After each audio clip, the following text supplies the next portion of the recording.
তোমার বুকে শুইলেন নবী আখের জামানা।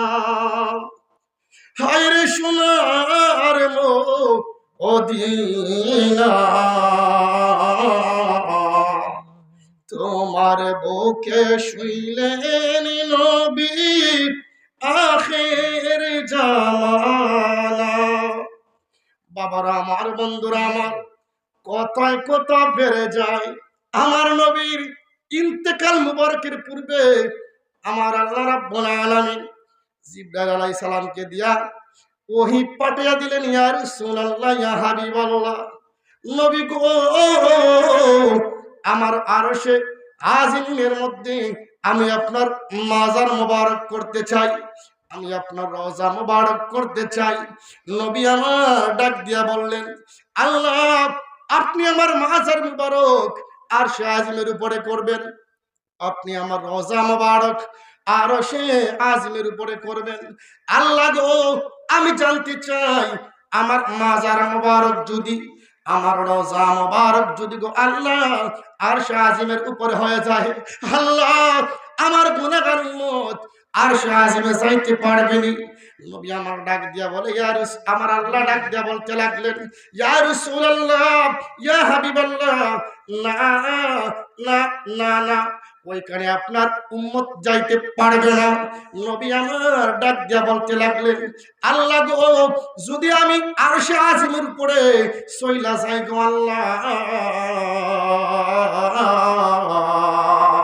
আর যদি আমার গুনাহগার উম্মত আরশে আজিমের উপরে না যাইতে পারে, আল্লাহ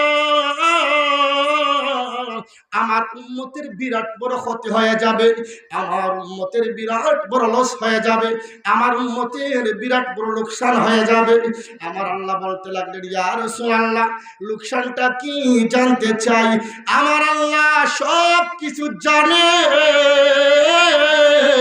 জানিয়া বন্ধুর সঙ্গে একটু প্রেমের আলাপ করতেছেন। আমার আল্লাহ বলেন, ইয়া রাসূলুল্লাহ, ইয়া হাবিবাল্লাহ, জানতে চাই গো নবী, আপনার উম্মতের জন্য কি লোকসান হয়ে যাবে, কি ক্ষতি হয়ে যাবে, কি নষ্ট হয়ে যাবে। আমার মদিনাওয়ালা নবী, হায়াতুল নবী, জিন্দা নবী, নূরের নবী, রহমতের নবী, আটখানা জান্নাতের নির্ভেজাল মালিক নবী ডাক দিয়া বলতে লাগলেন, আল্লাহ আমার মাজার মুবারক যদি আরশে আজিমে হয়, আমার কোন গুনাহগার উম্মত ওইখানে যায় জিয়ারত করতে পারবে না। পক্ষান্তরে যদি, বিপরীত ক্রমে যদি আমার মাজার মুবারক মদিনাতুত তয়্যিবার মধ্যে হয়, মদিনাতুল মুনাওয়ার মধ্যে হয়, মদিনা শরীফের মধ্যে হয় গো আল্লাহ, ও আল্লাহ, আমার গুনাহগার উম্মত পৃথিবীর দেশ থেকে দেশান্তরে, দেশ থেকে আমার গুনাহগার উম্মত বিভিন্ন রাষ্ট্র থেকে, বিভিন্ন দেশ থেকে, বিভিন্ন অঞ্চল থেকে আমি মুহাম্মদ রাসূলুল্লাহ সাল্লাল্লাহু আলাইহি ওয়াসাল্লামের মাজার মুবারক জিয়ারত করতে আসবে।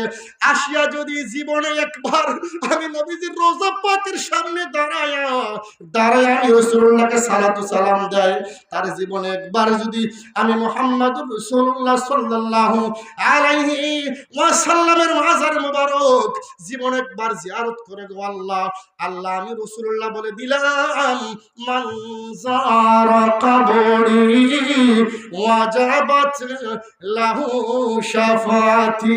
নবী কই,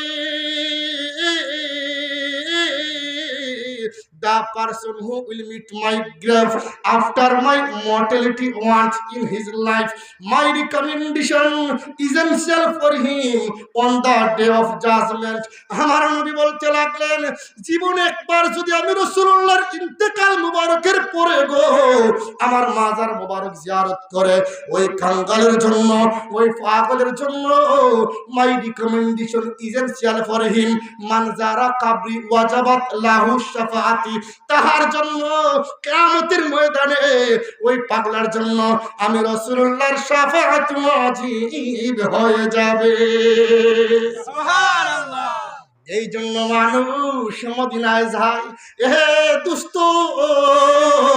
বন্ধু, মদিনায় মানুষ টাকার জন্য যায় না, মদিনায় মানুষ পয়সার জন্য যায় না, মদিনায় মানুষ বাড়ির জন্য যায় না, মদিনায় মানুষ গাড়ি বানানোর জন্য যায় না, বড়লোক হওয়ার জন্য মদিনা মানুষ যায় না। মদিনায় মানুষ যেই কারণে যায়, এই কারণটা হচ্ছে আমার রহমতের নবীর প্রেম বিলানোর জন্য, রহমতের নবীর প্রেম সংগ্রহ করার জন্য।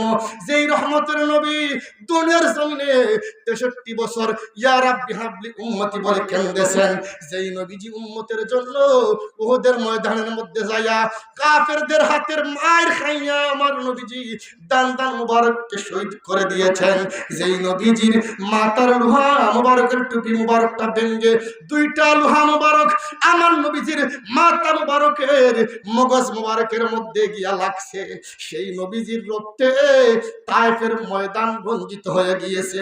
যেই নবীজি সারা জীবন উম্মতের জন্য কেঁদে কেঁদে রওজা মুবারকে শুয়ে আছেন, সেই নবীজিকে এক নজর সেই নবীজির মাজার মুবারক দেখার জন্য, এক নজর সেই নবীজির রওজা মুবারককে জিয়ারত করার জন্য পৃথিবীর বিভিন্ন দেশ থেকে, পৃথিবীর বিভিন্ন অঞ্চল থেকে আমার নবীর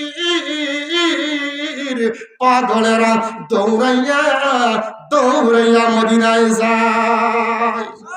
বাবার আমার, বন্ধুরা আমার, এই জন্য মানুষ মদিনায় টাকার জন্য যায় না রে ভাই, মদিনায় যে এই জন্য যায় মুহাম্মদুর রাসূলুল্লাহ সাল্লাল্লাহু আলাইহি ওয়াসাল্লামের একমাত্র সাক্ষাৎ মুবারক করার জন্য মদিনায় যায়।